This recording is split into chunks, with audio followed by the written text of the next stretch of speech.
paling enak bikin kopi, ya enggak? Nah, jangan sembarang kopi. Kalau kopi untuk menstabilkan metabolisme aku dianjurkan kopi original. Jadi kita terapi metabolismenya itu selain dengan makan yang baik, yang tidak menghalangi sistem pencernaan kita di usus tidak lengket ya, terutama kita makan yang nasi lauk pauk dengan makanan yang disinari matahari gitu, jadi real food. Dan sama gitu, kita juga ngerasanya nyaman di badan kita karena kita juga kan terbuat dari tanah ya, jadi kembali lagi makanannya juga yang harus dari tanah juga. Nah, kalau disinari matahari, binatang di laut kan disinari matahari. Jadi ya yang baik aja gitu. Bukannya yang lain nggak baik. Kadang-kadang kita mau melepaskan kebiasaan yang sudah terlanjur menjadi rutinitas tuh sulit ya teman-teman. Tapi gimana ya caranya biar pola kita itu nggak ngerasa ini tuh diet, memang udah gaya hidup kita aja. Jadi kita kalau bisa melepaskan hal-hal yang bikin mengganggu pencernaan. Nah, kembali lagi ya, paling enak kalau musim hujan gini itu kan ngopi ya teman-teman. Nah, ngopi itu tuh bisa ya sehari 2 kali kalau dalam keadaan tensi darahnya itu sudah normal.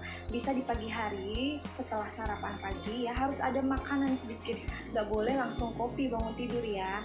Jadi nanti ada kopi lagi di setelah jam makan siang, 1 jam setelah makan siang gitu. Jadi nggak boleh dalam keadaan perut kosong, walaupun itu kopinya original. Jadi kenapa ya kau butuh terapi metabolismenya itu memakai kopi? Karena kopi itu fungsinya banyak banget, manfaatnya banyak banget untuk organ tubuh kita. Banyak juga ya orang tuh yang takut minum kopi, takut nanti deg-degan, jantungnya makin kenceng gitu ya berdetaknya, atau enggak takut karena ada mah gitu.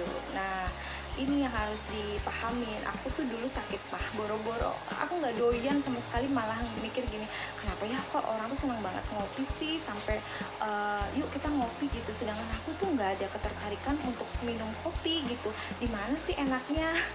Apalagi kalau misalkan bikinin kopi tuh ya, kalau dulu ada orang yang kerja di rumahku waktu bikin rumah gitu ya, direnov, kan mereka sukanya itu si mas-mas yang sukanya kopi hitam. Nah, aku tuh mikir, ya Allah, aku tuh nggak punya, jadi pasti harus beli kan.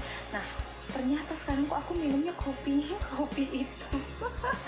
Lucu kalau dipikir-pikir. Jadi ya gitu ya teman-teman, ternyata kalau kita nggak ngerti, nggak paham, kita tuh jangan langsung nuduh itu nggak baik ya, belum tentu. Mungkin itu jadi hal yang baik. Jadi kalau misalkan kita ngerasa ketakutan atau pernah mengalami hal itu ya, misalkan asam lambung berlebih, ya kita dulu nggak ngerti kalau asam minum aja, padahal belum makan atau enggak masih kosong perutnya. Udah gitu bisa jadi bahan yang kita minum kopi itu banyak campurannya teman-teman. Misalkan kopinya bukan kopi aja tapi kopi coklat, dikasih campuran-campuran lainnya gitu. Nah, lebih baik tuh kalau minum kopi ya kopi aja, kalau mau minum susu aja gitu.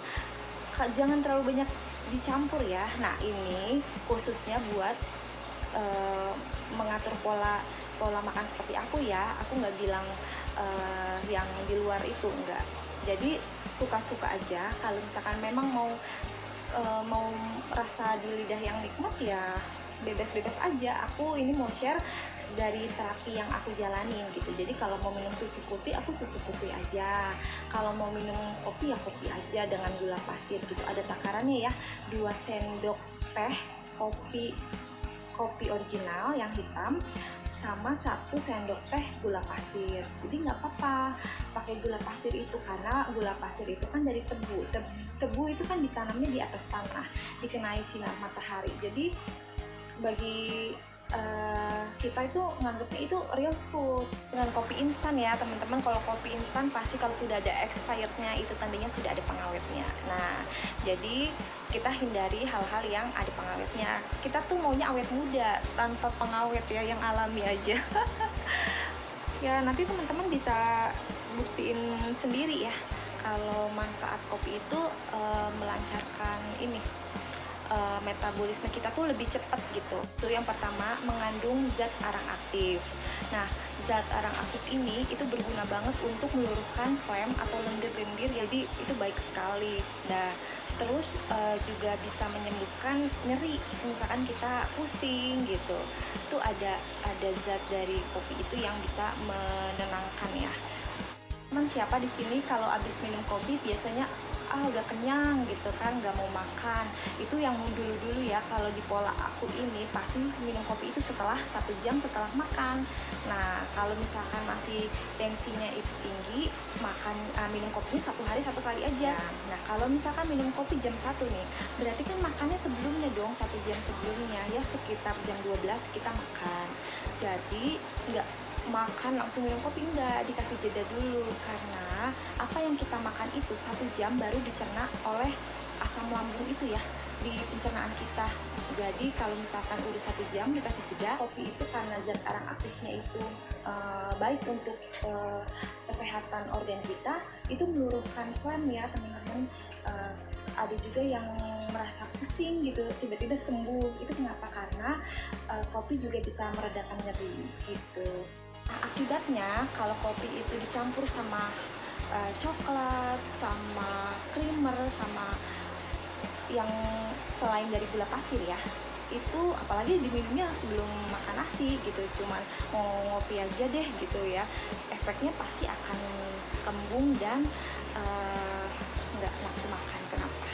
Karena asam lambungnya udah berlebih. Yang tadinya belum makan udah ada asam lambung yang harus siap menerima makanan padat, belum diisi, lalu ditambah dengan kopi, asam lambungnya bertambah banyak lagi. Apalagi kopinya kopi saset, kopi instan gitu yang udah dicampur, kita nggak tahu bahan dasarnya kopi yang udah instan itu gitu. Jadi lebih baik dari biji kopi kita minta digiling itu walaupun tanpa merek tapi kan kita tanya ya, itu biji kopinya kopi apa gitu, boleh robusta, boleh arabica. Tapi kalau dicampur dengan bahan lain ya teman-teman, ada efeknya, kita bisa nambah lagi asam lambungnya, terus diare ya, udah gitu bisa iritasi lambungnya juga.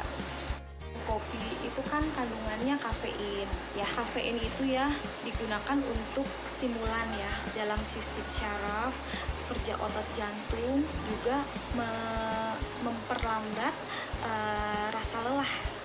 Kadar polifenol dalam kopi itu baik ya, fungsinya untuk menekan kolesterol dalam darah yang mengakibatkan penyumbatan dalam pembuluh darah kita. Karena kopi mengandung polifenol, itu bagus banget untuk menangkal radikal bebas ya, yang menyebabkan banyak kerusakan gitu ya di badan kita. Nah, radikal bebas itu apa sih teman-teman?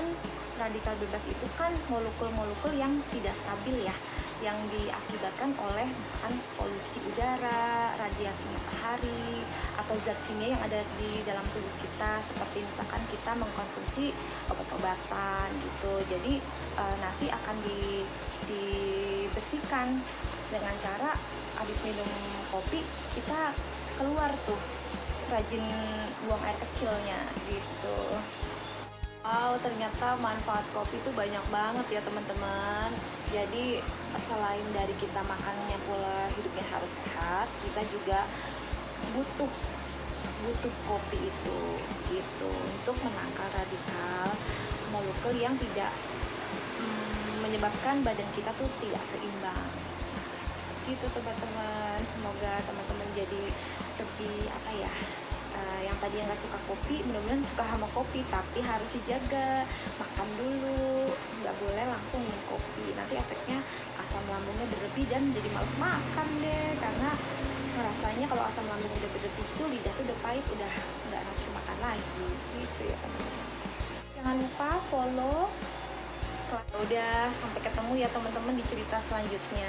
Semoga teman-teman sehat. Jadi kopi itu mencegah diare, mencegah radikal bebas, bikin peredaran darah itu lancar. Jadi daya ingat kita, kerja otot kita juga kuat ya, sehat. Mempengaruhi juga sih untuk meredakan nyeri di badan kita. Sampai ketemu di cerita selanjutnya teman-teman. Dadah, assalamualaikum.